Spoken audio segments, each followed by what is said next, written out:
right, welcome back into another Dragon Ball Super card game video, and today is another day where I need a haircut. No, I wanted to talk about my wish list for all of the reboot leaders in the future that I would like to see. We just saw the Masked Saiyan reboot leader. Honestly, I think he's pretty cool.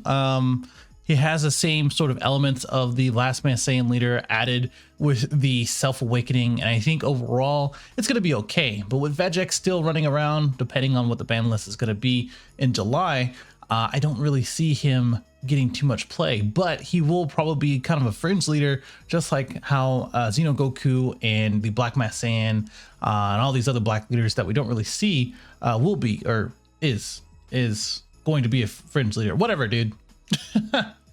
And I think he's going to be more of a fringe leader, just like how Goku, Kai, and all these other black leaders that burst are. And I think he's going to be more of a fringe leader since Vegx is still running around, depending on what the ban list is going to look like in July.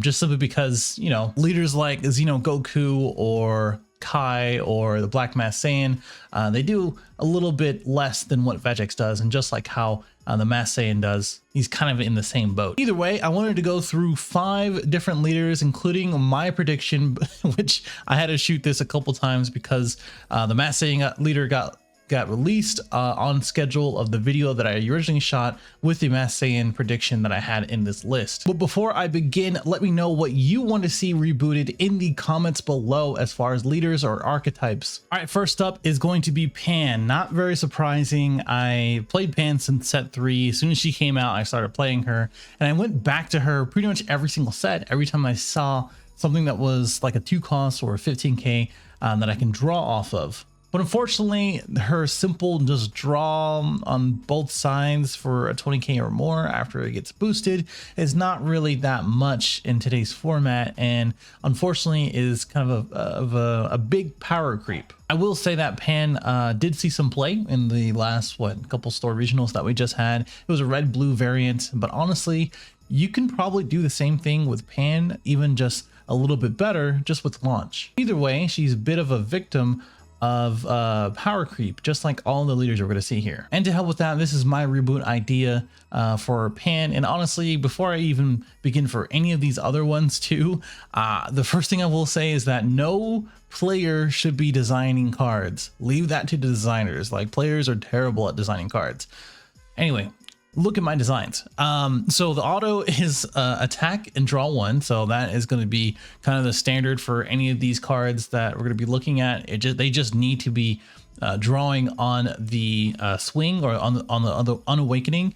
That should be a kind of a fix for a lot of the reboot leaders that we should be seeing. And then the awaken is a little bit reminiscent of the Soul Striker leader, in which if you have 4 or less life or a red unison card with a specific cost of 2 in play, you may draw 1 and then switch 1 card of your energy to active mode, and then add cards into your hand until you have 6 or less life. Well, and then awaken is that if you have 4 or less life, or if you have a red unison in play with a specified cost of 2, you may draw 1, untap 1, and then add cards from your life until you have 6, and then flip it over. I know that there is a leader now, the new starter deck Vegeta leader out. And I think that is like, both of these are a little reminiscent of each other.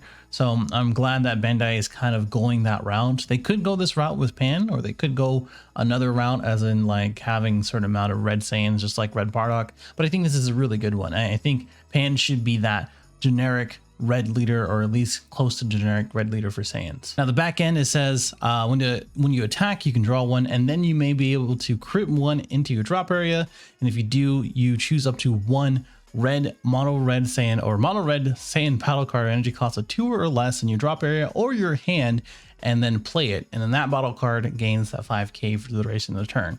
So what's interesting about this is that you take advantage of the 2 cost awaken, basically with the unison card, and then you swing right after you draw 1 again, and then you crit a life in order to get another Saiyan onto the battle area. Honestly, for mono red Saiyans, there aren't too many targets for it, but there are certain ones that you do play in Pan for the old Pan, and that is, for instance, like the 2-drop Trunks, where you draw 1 after you boost his power. And this is pretty much at a cost of your life in order to get a good amount of cards in hand, set up your unison, and then the permanent says your model red Saiyan only battle cards in rest mode gain barrier. So there's a few targets like the 2-drop vanilla, the 2-drop trunks, and a couple other ones. I don't think there's really any cards that reduce mono red Saiyans in your hand, but this is sort of like the 2-drop extra card that plays Saiyans out of the drop, but now you have it with your leader. If Pan is going against something that's a little bit more aggro, then she's going to be defending with her hand, and they want to keep your life as high as you can, so that way you can use your auto on the backside as much as possible. Otherwise, you're just drawing, and your mono red Saiyan only battle cards, not just Saiyan cards, because you can include something like Earthlings, gain barrier. So you're kind of promoting just swinging with your red battle cards, basically. I think there's a few things that stop this deck. So something sort of like the 2-drop Goku, obviously Donor Potential, and a couple other things. But I think the permanent is going to help with that as far as barrier, and the leader might be just a little overtuned, but I would like to see something like this in the future. All right, moving on to Mass Saiyan. So we already know what the issue was for Mass Saiyan. It didn't draw. You were forced to mill cards, and you're forced to hope that you have RNG, and you're reliant on the leader with Zamasa super combo and a bunch of other things that tap things down. Relying on your leader doesn't feel too good right now. And he doesn't draw, doesn't have self-awaken. The new one does, and it helps quite a lot. And the backside, same thing. But my whole prediction for this, or at least my prediction is that you burst 3, you attack, you attack a burst 3, and then you draw a card. So you're milling 4 basically, and then it gains critical flat out on the unawakened side. And then the Overwhelm ability, or at least the auto Overwhelm, is that you choose up to 1 card in your life and add to your hand. There's no once per turn for this one, only because the Migra unison is supporting this. I'm sure you can put a once per turn if you feel like that's, again, a little bit overtuned, but you're taking yourself down in life, and it's kind of like a trade-off. And then Awaken is that you 4 or less, you untap 1, draw 1, and then flip it over. The other side is that you draw 1 on the Awaken side, and then Activate Main is that once per turn, you get to place cards from the top of your deck into the drop area, or place 3 battle cards from your warp into your drop. If you do, well, if you place a non-black battle card into your drop, you may choose one of your black cards, either your leader or your unison or whatever it may be. It gains 5k power and critical or double strike. So you have the options, and you have a lot of versatility with this, but it seems like they went with the safe route for the Reboot leader. All right, moving on to Kefla. So we have a lot of nothing going on with her. I think blue and yellow are really, really good colors. I think that's why they kind of neutered her, and which is why this next Reboot idea is probably not going to be into fruition. I personally think because she doesn't draw, she doesn't really do anything other than play the Universe 6, which is really susceptible to like red and a lot of other things in the format right now. And that the fact that you only draw 4 cards, which really is, you're seeing 4 new cards and only drawing 2, is kind of weird, kind of awkward. I think the backside effects is actually kind of cool. I don't really mind these too much, which is why in this Reboot idea, I have a lot of text going on. So the Activate Main is once per turn, you choose 1 card from your life, add it to your hand. If you do, draw 1, and then place 1 card at the bottom of your deck. And then the next Universe 6 battle card in your hand has no specified cost and reduced by 1 for the turn.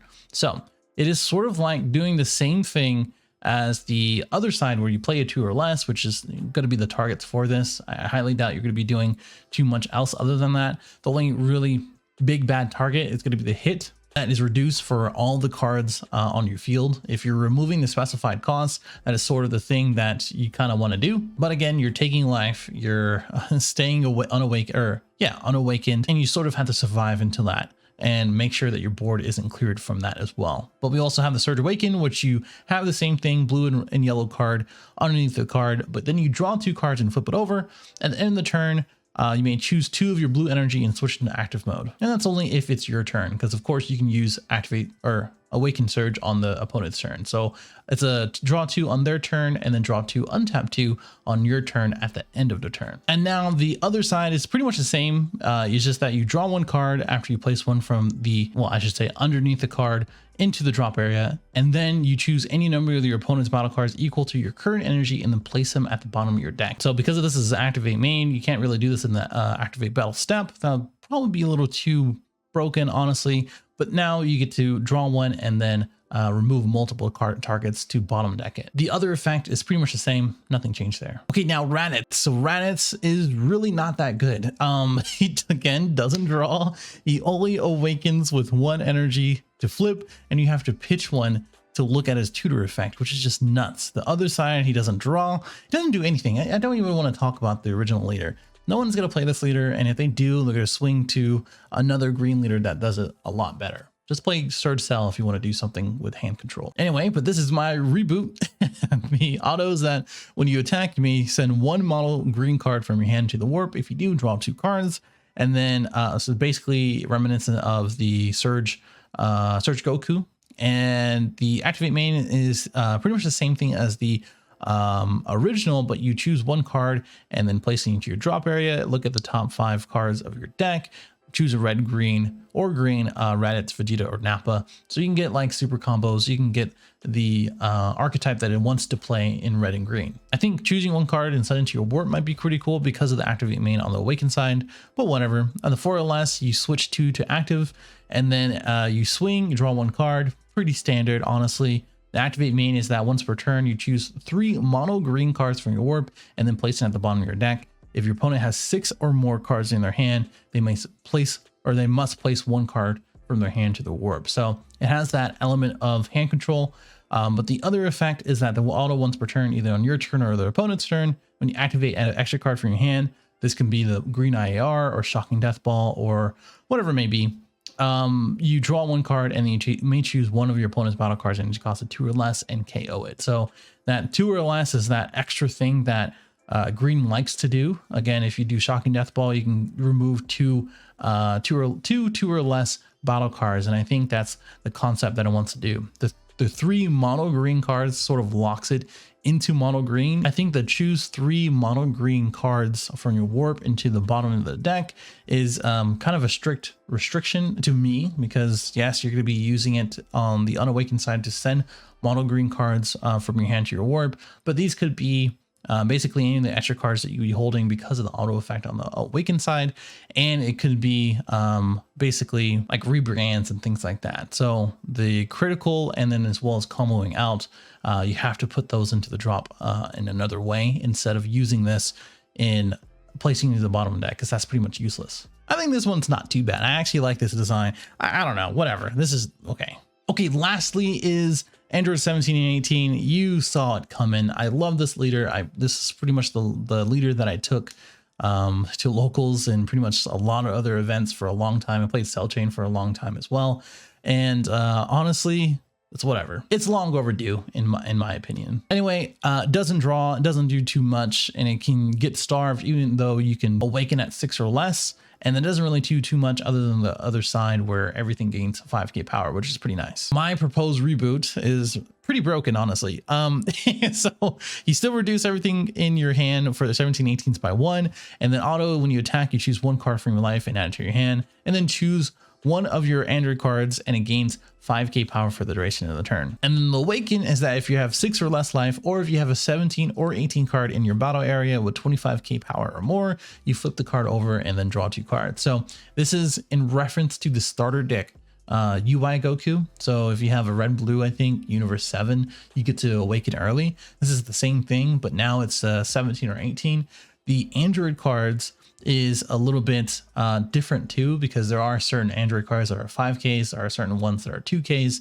And of course, if you have the Deadly Defender, if you pay for 2, you can just swing and then you have a 25k or more there. Susceptible to counterplays and a lot of other things, so I don't think that's too much of a big deal. The other side is the same thing for the permanent, but now if 4 or less, they all gain 5k power, sort of similar to the the original leader. Now you get to attack and draw one just like the other leader. And then now the auto once return is that if your android card, as in the trait at the bottom right, is removed from an opponent's skill, draw one and then play a android battle card from your hand and with an energy cost of 2 or less. And of course it's reduced, so if you have a 3 or less, now you have a lot of more targets. If you do, choose one card from your hand and then discard it. So you're drawing one, you're seeing more cards, but you're also discarding, so that way it balances that out. And then you get to stick with the android archetypes, not only the 17 and 18, but now you can play multicolors and keep that within this leader. They probably won't do that. They'll probably stick with 17 or 18. It's kind of a bit boring. I would love to see more Android support in this way, but a boy can dream. All right, let me know what you think. I talked quite a bit now, and I would love to see all of these leaders do something similar to my designs and ideas. Masked Saiyan was kind of similar. You got the self-awakening, got the callback to the original leader, and honestly, the leaders that I just mentioned, I just hope they have some sort of another rendition within the same color or just a reboot flat out. Let me know and subscribe if you're new. I'll see you in the next one.